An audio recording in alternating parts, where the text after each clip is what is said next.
अब तक हमने देखा यो साकुरा से जानबूझकर हार जाता है और तब चोजी और उमे की लड़ाई स्टार्ट हो जाती है, जिसमें हम देखते हैं चोजी बहुत ज्यादा करतब दिखा रहा होता है और तब हम देखते हैं उमे मिया बिना टच किए ही चोजी के नाक से खून निकाल देता है। और अब आगे तब हम यहाँ देखते हैं चोजी और उमे मिया नॉन स्टॉप लड़ रहे होते हैं और चोजी बहुत तेजी से उमे मिया पर वार कर रहा होता है, जिन्हें देखकर सभी लोग हैरान हो रहे होते हैं। तब चोजी उमे मिया के नीचे से स्लाइड करके उसकी पीठ पर एक लात मारता है, पर हम देखते हैं उमे मिया को कुछ नहीं होता और वो गुस्से में चोजी को एक जोरदार मुक्का मारता है, पर चोजी उससे बच जाता है और कहता है आखिरकार ये क्या हो रहा है? मुझे तो लगा था कि मैं तुम्हें बहुत अच्छा खासा डैमेज दे रहा हूँ। तुम्हारे मुक्के बहुत ज्यादा हल्के हैं। क्या तुम्हें पता है कि ऐसा क्यों है? ये इसलिए है क्योंकि इनके पीछे कोई रीजन नहीं है। मुझे कुछ समझ नहीं आ रहा। मुझे नहीं पता कि ये हल्के हैं या नहीं, पर अगर मैं बार बार तुम पर हमला करता रहूंगा तो तुम नीचे जरूर गिरोगे, तो इसलिए मैं तुम पर तब तक मुक्कों की बारिश करता रहूंगा जब तक तुम मुझसे दया की भीख नहीं मांगते।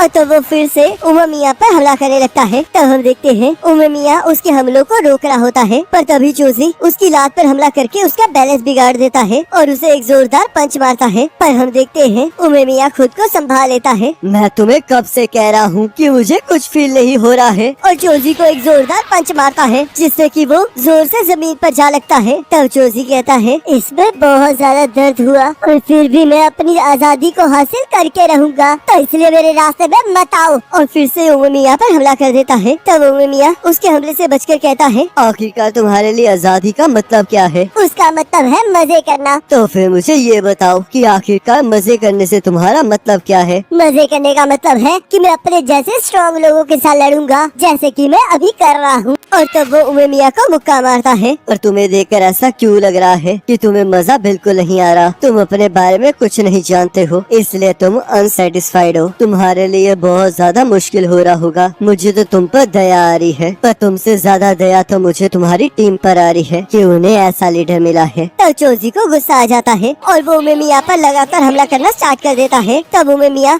उसके हमलों से बचते हुए कहता है तुम्हारे पास जो मर्जी रीजन हो, पर तुम इस टाइम यहाँ पर टॉप पर हो, तो इसलिए तुम्हें किसी को भी वैसा फेस बनाने नहीं देना चाहिए था। और चोजी को एक जोरदार मुक्का मारता है। तो नीरे कहता है मैं बहुत ज्यादा खुश हूँ कि मैं फॉरेन में आया और मुझे बहुत ज्यादा खुशी है कि ये हमारा लीडर है। तो चोजी कहता है आखिरकार तुम किस तरह के फेस की बात कर रहे हो? और तो वो सबको हंसते हुए देखता है और कहता है ये तो बहुत पहले था, मुझे कुछ समझ नहीं आ रहा, मैं कुछ नहीं जानता, और इसलिए चुप कर जाओ। और अपने बालों को खींचते हुए जोर जोर से चीखने लगता है चाहे जो मर्जी हो, पर अब मुझे तुम भी नहीं चाहिए उमे मिया, मुझे किसी चीज की जरूरत नहीं है। और तब हम देखते हैं चोजी खुद को अकेला पाता है और कहता है आखिरकार कब ये दुनिया ऐसी ग्रे हो गई? ये तो बहुत ज्यादा डार्क और ठंडी है, ये तो पूरी तरह से सूख चुकी है और मैं इसे चेंज करने के लिए कुछ नहीं कर सकता। ये तो सच में बहुत ज्यादा अनसेटिस्फाइंग है। ये तो ऐसा लग रहा है जैसे कि मेरा दिल रेगिस्तान में कन्वर्ट हो गया हो। आखिरकार क्या खो गया है? आखिरकार वो क्यों खो गया है? मुझे कुछ भी समझ नहीं आ रहा है, पर मुझे लगता है इससे अब कोई फर्क नहीं पड़ता। चाहे अब मैं कुछ भी कर लूं या फिर मुझे कुछ भी मिल जाए, पर इससे कुछ भी नहीं बदलने वाला और मुझे कुछ नहीं चाहिए। और तब वो फिर से जोर जोर से चीखने लगता है और उमे मिया पर पागलों की तरह हमला करने लगता है। और हम देखते हैं उमे मिया उसे रोक भी नहीं रहा होता। तो साकुरा कहता है आखिरकार तुम ये क्या कर रहे हो? तुमने तो कहा था ना कि तुम्हारे जीतने के 100% चांसेस है, तो आखिरकार ये क्या चल रहा है? तो नीरे कहता है इस तरह तो ये मारे जाएंगे। तो क्यूतारो कहता है ओए तुम दोनों चुप कर जाओ और ध्यान से देखो। तब चोजी उमे मिया को मारते मारते थक चुका होता है। तब उमे मिया कहता है चोजी माफ करना,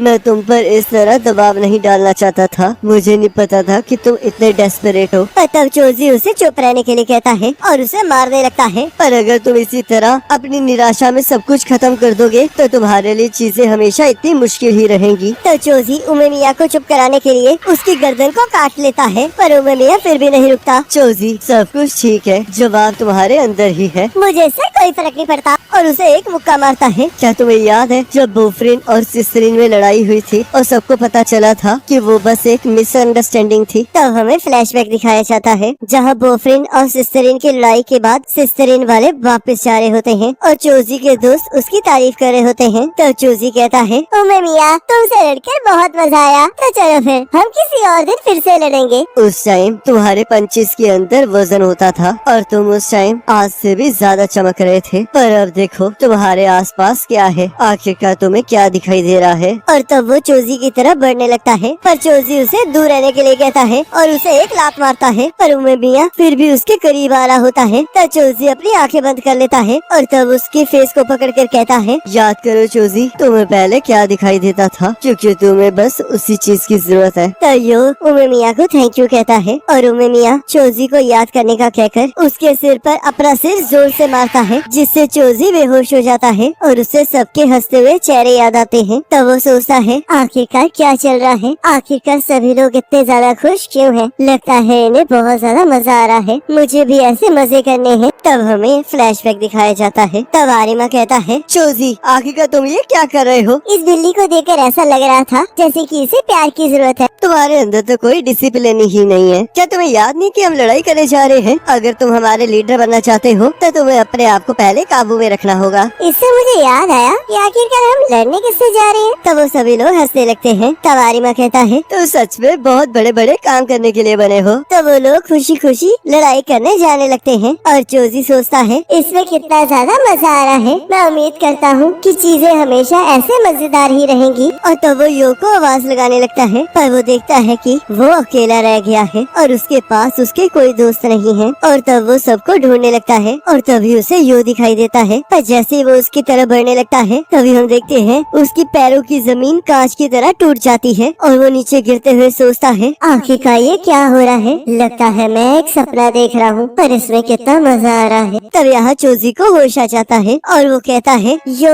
आखिरकार तुम इस तरह का फेस क्यों बना रहे हो? अब मुझे याद आया, मैं तो उमे मियाँ के साथ की हुई लड़ाई हार चुका हूँ ना। यो तुम्हें पता है, मुझे अभी अभी हमारा पुराना सपना आया जिसमें हम सभी लोग बहुत ज्यादा खुश थे और मुझे बहुत ज्यादा मजा आ रहा था। तब मुझे समझ में आया कि जब सभी लोग खुश थे और मजे कर रहे थे तो मैं भी उनके साथ मजे कर रहा था। तो तुम्हें पता है, तुम्हें भी हंसना चाहिए। जिसे सुनकर यो शॉक हो जाता है और कहता है, मुझे माफ कर दो चोजी कि मैंने तुम्हें अकेला छोड़ दिया था। हम में से किसी को भी नहीं पता था कि तुम्हें क्या परेशानी है, पर फिर भी हम लोगों ने तुम्हें अकेला छोड़ने का डिसीजन ले लिया। तुम्हें इस तरह सबको हर्ट करते हुए देखकर मुझे बिल्कुल अच्छा नहीं लग रहा था और न ही मैं ये देख सकता था कि सभी लोग तुमसे नफरत करें। मैं तुम्हें अपने सपनों को तोड़ने के लिए माफ नहीं कर पा रहा था। तुम आखिरकार किस सपने की बात कर रहे हो? मैं चाहता था कि सभी लोग तुम्हें प्यार करें और इसलिए मैंने उस दिन वो किया। मैं जानता था कि वो गलत था, पर मैंने उस दिन फिर भी मुंह मोड़ लिया। पर अभी मुझे साकुरा के साथ लड़ाई करते हुए एहसास हुआ कि मैंने क्या गलती की है। सिस्टरिंग के मेंबर होने के नाते मुझे उस दिन तुम्हें रोकना चाहिए था और तुम्हें बताना चाहिए था कि मेरी फीलिंग्स क्या है। मुझे माफ कर देना कि मैंने तुमसे बात नहीं की। मुझे माफ कर देना कि मैंने तुम्हारे साथ जवाब ढूंढने की कोशिश नहीं की। मुझे माफ कर देना कि मैंने तुम्हें अकेला छोड़ दिया। मेरी ही गलतियों के कारण तुमसे वो छिन गया जो तुम्हें सबसे ज्यादा चाहिए था। मुझे माफ कर दो चोजी। यो तुम जानते हो, मुझे विश्वास था कि अगर मैं सब कुछ हासिल कर लूंगा तो मुझे सबसे ज्यादा मजा आएगा। ये सब कुछ ऐसा था जैसे कि मैं एक माउंटेन के ऊपर रखे हुए खजाने तक पहुंचना चाहता हूँ। मुझे लगा कि अगर मैं वहाँ तक पहुँच जाऊंगा तो मैं सबसे ज्यादा फ्री हो जाऊंगा और उसके बाद बहुत सारी कूल चीजें होंगी, जिस वजह से मैं बहुत ज्यादा एक्साइटेड था। पर जब मैं उस खजाने की पेटी के पास पहुँचा तब मैंने देखा कि वो पूरी तरह से खाली था। मुझे तब कुछ फील नहीं हुआ। मैं बहुत ज्यादा डर गया था। मुझे ऐसा फील हुआ जैसे कि मैं अंदर से खाली हो गया हूँ और ना ही मुझे पता था कि मुझे आगे कहाँ जाना है। मैंने उसके बाद जो भी किया उससे मुझे कुछ फील नहीं हुआ। मुझे हमेशा अंदर से खाली महसूस होता रहा। मैं कुछ करना चाहता था पर मुझे समझ नहीं आ रहा था कि आखिरकार गलत क्या है। तो इसलिए मैंने बहुत कोशिश की, पर उसके बाद एकदम से अंधेरा हो गया और मैंने सभी लोगों को इस चीज के लिए ब्लेम करना स्टार्ट कर दिया, क्योंकि मुझे लगा कि मेरी टीम कमजोर है, जिस वजह से मैं फ्री नहीं हो पा रहा हूँ और ना ही मजे कर पा रहा हूँ। मुझे लगा कि अगर टीम स्ट्रांग हो जाएगी तो सभी लोग फ्री हो जाएंगे और उसके बाद मैं भी मजे कर पाऊंगा। तुमने मुझसे कुछ नहीं छीना यो, वो मैं था जिसने हर चीज को अपने आप से दूर कर दिया। मुझे याद है कि किस तरह मैं लोगों के साथ खुले दिल से हंसा करता था और मुझे इसमें बहुत ज्यादा मजा भी आता था। मैं हमेशा से आजाद था, पर मुझे कभी भी इस चीज का एहसास नहीं हुआ और मैंने खुद ही उस आजादी को तोड़ दिया। मैं कितना बड़ा बेवकूफ हूँ। अगर तुम ना होते तो मेरे अंदर कुछ भी नहीं बचा होता। उमे मियाँ ने मुझे कहा था कि मुझे तुम्हें वो फेस नहीं बनाने देना चाहिए था। मैं पहले शायद इस चेहरे को नहीं देखना चाहता था, पर मुझे पूरा यकीन है कि तुम काफी टाइम से ऐसा ही चेहरा बना रहे हो। ये सारी मेरी गलती है, पर फिर भी देखो तुमने हम सभी को जोड़ने की कोशिश की है, तो इसलिए ये सब कुछ प्रोटेक्ट करने के लिए शुक्रिया। और तब यो रोने लगता है और चोजी कहता है मुझे माफ कर दो यो,